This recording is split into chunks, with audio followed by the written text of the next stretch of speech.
Hello again and welcome to Catholic Social Teaching 101.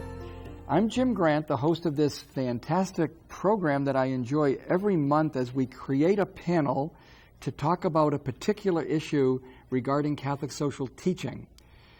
Last program was on faith and community, sharing how a group can actually commit to social justice interfaith, how they can take principles that we find as being very appropriate to Catholics, but they are shared by Muslims, Jews, Buddhists, Sikhs, and Hindus. It's something we share. Now, today we have something very special with our panel. We're going to be discussing 3 propositions. These are from our voting on November 8th. The issue will be 57, which is talking about criminal justice reform, 62, which is urging us to support the abolition of the death penalty in California, and 66, which is the bishop saying we oppose the thought of just speeding that process up so it'll save money to people. On that note, we have a panel of Catholic people, a pastor, the Webmaster for the Diocese, and a lead organizer for faith and community, who are in their own way obviously working with these issues. And I'd like them to maybe introduce themselves and just an opening thought about the death penalty in general as we begin our conversation.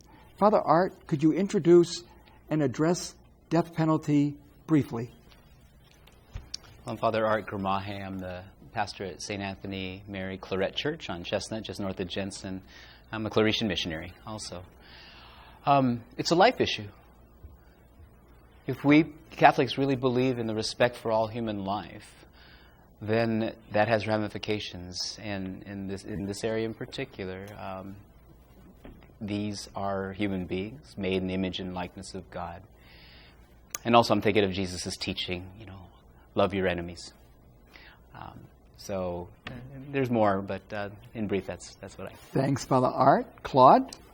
I'm Claude Muncey, currently the Webmaster, and until about a month ago, the Detention Ministry Coordinator, which is, I have a background here.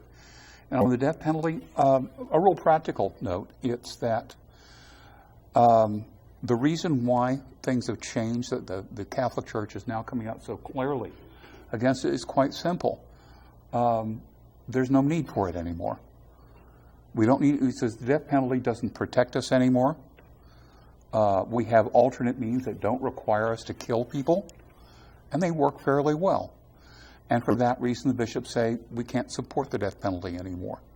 So even if at one point the Catholic Church might have said it's okay in this kind of situation, quite simply, in some place like the United States, it isn't anymore. Great opening thought, Claude. Thank you. Thomas, yourself and something about death penalty. So, Thomas Weiler is my name, and the reason I support the end and the abolition of the death penalty, for me, it's really a gospel thing. When I look back at how Jesus was executed by a state-sanctioned death penalty, I think it's a clear testament to the fact that something needs to change, and that as a Christian, I believe that we're called to stand for peace and to stand for restorative justice and healing in all its forms. And the death penalty contrasts all of those values. Thank you very much. It's a beautiful panel that I'm very interested in finding out as we look at particular propositions, what they may weigh in on. What I'd like to do is share with you the amount of material that there is available if you go to the cacatholic.org website. I copied it in this binder, so this much paper, I hated to do it, but I needed one set of resources to show you that there are articles, essays, documents, facts, frequently asked questions. There are resources in English and Spanish. There are many explanations of parish bulletins. homily helps, English and Spanish. There is such a wealth of resource available at cacatholic.org. All of this binder are just pages that were able to be copied so you'd get an idea of our challenge today is to, in a half hour, raise for you 3 propositions only. And these are only the 3 propositions. There are a set of many more that you will be able to opt in on, support or oppose. But there are 3 only that the California Conference of Bishops have declared, 2 in favor of, 1 in opposition to. I wonder if Claude could introduce us to the concept of what is the California Catholic Conference and what its task is to do the favor to us of resourcing us in this way, Claude. Well, the California Conference is a bishops' conference. It's the 24 bishops currently, actually a little more than that now, 24 bishops in California meet several times a year, and they handle a variety of issues that apply to the entire state of California for the Catholic Church. Obviously, one of them has anything to do with legal, legislative, and other issues. They're based in Sacramento, 2 blocks away from the Capitol. They spend a lot of time there. And one area that has been of specific concern for all the bishops and their staff has been issues of restorative justice, issues of criminal justice, for the care of victims and families, for conditions in prisons. A lot of work has gone on in chaplaincy, how to properly serve people in these situations. So that's what the Catholic Church has been involved in. We've got 3 initiatives this year out of 16, it's a long list, that are dealing with restorative justice issues. And generally, over the last 4 or 5 years, almost all the times where the bishops have endorsed, have actually gone out of the way, because they don't endorse or oppose everything. It's very unusual, in fact, but it's generally been in restorative justice issues over the last several years. What I'd like to do before we even decide to look at 57, 62, and 66 is to bring up an issue that I'd like our panel to weigh in on. I broached it in our little beginning of our conversation before the program. When I told one of my friends that I'm doing a program with a panel on death penalty, she said, "You've got to read my husband's essay. He's a professor, and he's written something about atonement theology. And he thinks that if we looked at the issue of how people are thinking about God, it would determine pretty much where they may line up for or against the death penalty." And so what I'd like to do is just read off some titles of work by certain writers, and it gives an idea of the depth of the issue that we want to discuss today. One title is called "How a Poor Theology of the Cross Created America's Broken Justice System." Another is "Divine Justice as Restorative Justice." Another is "Beyond Retribution, A New Testament Vision for Justice, Crime, and Punishment" by Christopher Marshall. And by Professor Mark Baker at Fresno Pacific University, "Which Courtroom and What Narrative Shapes Your Atonement Theology?" What I'd like to just give our panel a chance to say anything they'd like about is in response to my thought here. People have an idea of God, of mercy, of justice, of punishment, of sin, of Jesus' death. And a lot of it gets wrapped up, often enough, in a position that would lead one, perhaps, to think everything that is wrong needs to be punished severely. The greater the offense, the greater the punishment. As if this is logical, correct, and divinely sanctioned. I wonder if on any of what I just opened up, Father Art or Claude or Thomas has an insight into, they have seen that in themselves, in others, in parishes, because the Catholic person actually is not necessarily inclined to be in favor of the abolition of the death penalty. And I wonder why. Because if we followed, in a sense, Pope Francis and the direction he's given us this year of mercy, I really myself would see it a slam dunk. But it's not. I wonder if anyone wants to join my query as to what is underneath our punitive, vindictive way of thinking of people. Part of it is cultural.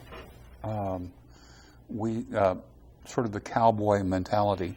To turn around the other way, though, as someone put it to me, if today we had to justify mass incarceration and capital punishment as a brand new form of dealing with crime, would fail.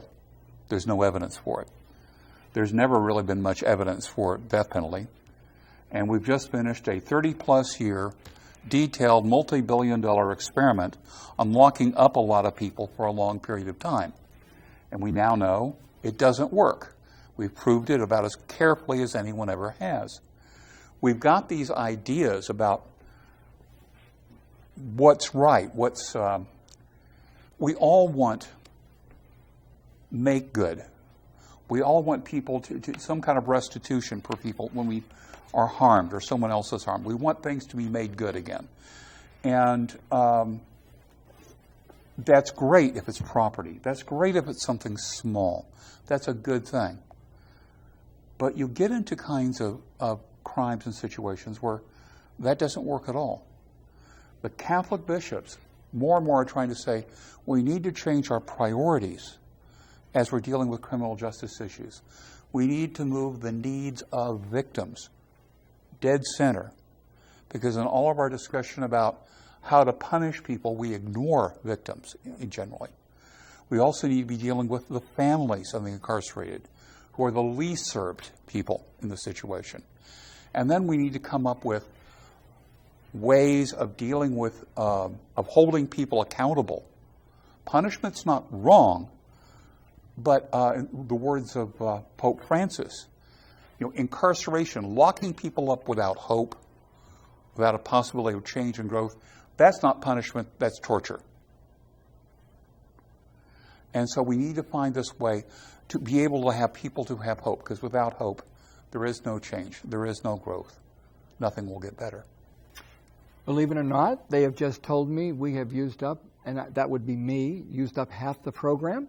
So what we'll do is be back and be able to let Father Art and Thomas and Claude share a little bit more about this atonement issue if they'd like, or to get into 57, 62, and 66 so that we can help you appreciate the importance of November 8th and being a voting citizen on that day.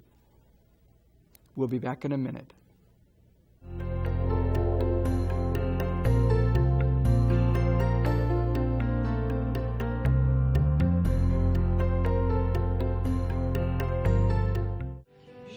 Celebrate Sunday Mass with KNXT from beautiful St. Anne's Chapel every Sunday at 7:30 a.m. and again at 5 p.m. This weekly broadcast of the Sunday Mass has become the cornerstone of diocesan evangelization, touching thousands of viewers, both Catholic and non-Catholic alike, with the Word of God and the liturgy of the Eucharist. Sunday Mass from St. Anne's Chapel, 7:30 a.m. and 5 p.m. on KNXT TV, your Catholic television station.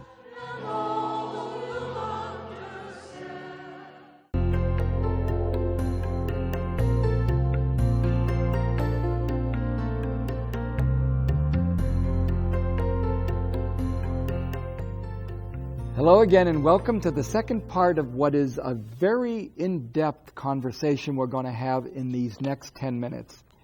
I broached the topic of our own concept of God might need to be, you might say, fine-tuned if we're going to better appreciate the direction the bishops are leading us on this idea of 57 yes, 62 yes, 66 no. Father Art, about atonement theology, give us maybe, as a priest, where you see that acted out and maybe the telltale signs and why it leads to certain vindictive behavior. Well, it's related to atonement theory. I think we need to go back to Jesus and what was Jesus' experience and teaching with regard to this death penalty. I'm thinking of the story, and this shapes our imagination. And we Catholics, we have to tap in on that change of imagination to counter the cultural narrative. The woman caught in adultery. It's a strong story. She was, according to the law, subject to the death penalty, and they were ready to stone her to death. And Jesus got caught in this political quagmire that they were trying to trap him. And he just said, you who are without sin, cast the first stone. And they walked away. And then the woman is in front of Jesus, and he says, is no one here to condemn you? And she says, no one, sir. And he says, neither do I. Go and sin no more. So I think there's all sorts of echoes with, what's happening with death penalty still. But in terms of restorative justice, how do we help those who are convicted of crimes, whether it's death penalty or not, go and sin no more? Do we put our resources in getting them back to being healthy, first of all, as individuals, and then if they're back into society, with that type of rehabilitation, if you will. Great. So I think that story can shape our imagination with what we're really about. And it's just go back to, well, what did Jesus say? Thomas.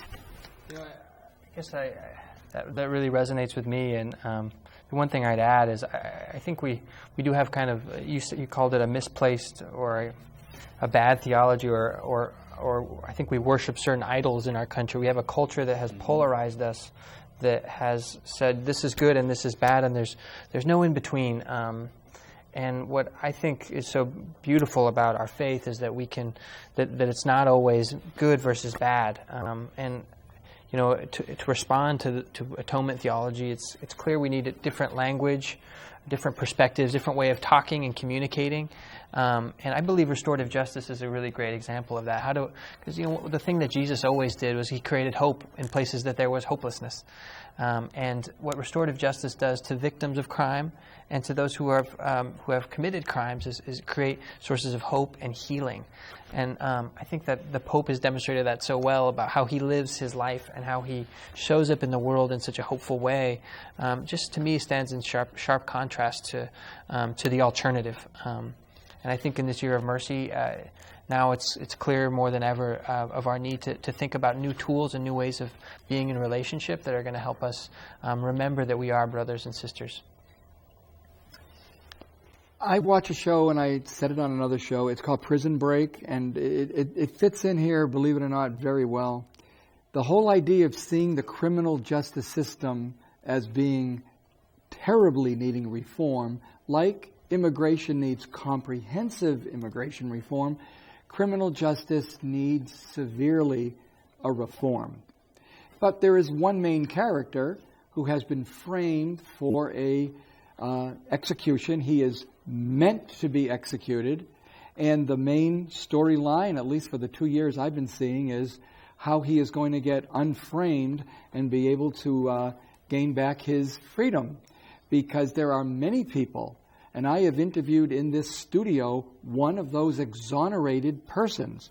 And that brings up Claude's point of there is at this point not only no reason to execute, but there is the principle that many people have been vindicated by doing analysis of the case against them as being a framed situation, and that they were not even there and did not have any part of that awful crime. We are not denying the gravity of the crime. We're just saying this poor person, they did not do it. and to execute a single person, say the bishops, but would say Jesus, I think, for the principle of we have the right to execute, it's a misappropriation of a right. I was going over the numbers before this from the people at the Death Penalty Information Center. And in the most extreme cases, these are people who were tried, found guilty, sentenced to death on death row, to being completely exonerated, acquitted, released, completely exonerated. That's been done 156 times since we restarted the death penalty. And I think almost anywhere else in the world, if you'd said you're going to have that much of a problem with something, you might want to change it. We haven't been able to do that here. But of that, 3 people in California, there have been 3 cases in California. This is not a case of the system working right. People had to intervene from outside the system to stop these 3 people from being executed, as the state was really ready to go ahead and do it. That's the situation we have there. And that is why at least one of these initiatives is very important. So, about 57, let's do, in our concluding minutes, look at 3 different propositions. Can you walk us through 57, Claude? Real quickly, it's called the Public Safety and Rehabilitation Act of 2016. Governor Brown was the main proposer. It does 3 really simple things. One, it simplifies the basis on which we say that somebody is eligible for parole. It simplifies also, or expands more properly, the amount of good time that someone can accumulate if they are without. Basically, a good time is it no disciplinary problems inside prison, that you're working your program, you make your certain achievements in education and other work. These can give you credits that can take time off your sentence. Right now in California, we have very hard limits on that are very unusual. Most other places in the country don't do this. And then finally, and what I think personally is the most important one, is we're going to change the law. If this was passed, we would change law back to where we were in the 20th century, where if you wanted to charge a juvenile as an adult, that would be judged by a juvenile court. Today, a DA can just do it on his own. Oh, I'm just going to move it over there, with a lot of the pressure of public opinion pushing that along. We need to move it back to a system that worked very well of requiring a juvenile court judge to make that determination. That's what's in 57. Moving to 62, I'll just quote the Pope on this one. He gets inserted into the statement of the California bishops, and here's when they quote him at the end of their 2-page statement. A spreading opposition to the death penalty, even as an instrument of legitimate social defense, has developed in public opinion, and this is a sign of hope. In fact, modern societies have the ability to effectively control crime without definitively taking away a criminal's chance to redeem himself. The issue lies in the context of a perspective on a criminal justice system that is ever more conformed to the dignity of human beings and God's design for human people and for society. And also a criminal justice system open to the hope of reintegration in society. The commandment, thou shalt not kill, has absolute value and pertains to the innocent as well as the guilty. This is the Pope on the 21st of February, 2016. We have a few minutes. Did anybody have a thought about death penalty that they need to share? You know, what I would just share is, as a close here, I know it's so important that, as Catholics, we form our consciences, and so I hope folks can take a chance to really form their consciences on what the bishops are saying and what is said here. And then within your parish, what can you do to help make sure others are educated on these priorities, and make sure folks are really invited into the democratic process, invited into the civic process to vote this November, because if people show up and if we put our faith into action in that way, I think we can really make an important stand on these justice issues. Is there anything, Father Art, that you know that might be happening when you get resources at St. Anthony's that we're going to be sending you from the diocese? There'll be bulletin announcements, homily helps. Do you see the parish being able to respond to this message like it responds to others? I hope so. We get a lot of information, and then it's just a pastoral call how to put it in the bulletin, our written material, how to put it on our website, how to put it in terms of our pulpit announcements, and or preach about it. So it's there's a lot going on, but I think with our involvement with faith and community, and again, this is about the common good, we'll figure out a way to use some of those resources. 30 seconds, Claude, about the website and what you're going to have available for us on our diocesan website. Basically, at the moment, we're going to be putting out links on a regular basis to the best Catholic materials on this, often from the state conference, and then any local statements by the bishop or others giving specific guidance for Catholics here about these issues. I'm going to close quoting Thomas, who said, "I really hope we use this time to develop our consciences, that the Catholic viewers will actually find this time a good one to spend time with the documents." That means the Gospels. It means reappreciating the dignity of every human being. It means looking at what the bishops are proposing, but also seeing the daily papers and appreciating the need for us to be able to reassess certain attitudes, if necessary, before the election on November 8th. With that hope, I look forward to seeing you next month. God bless.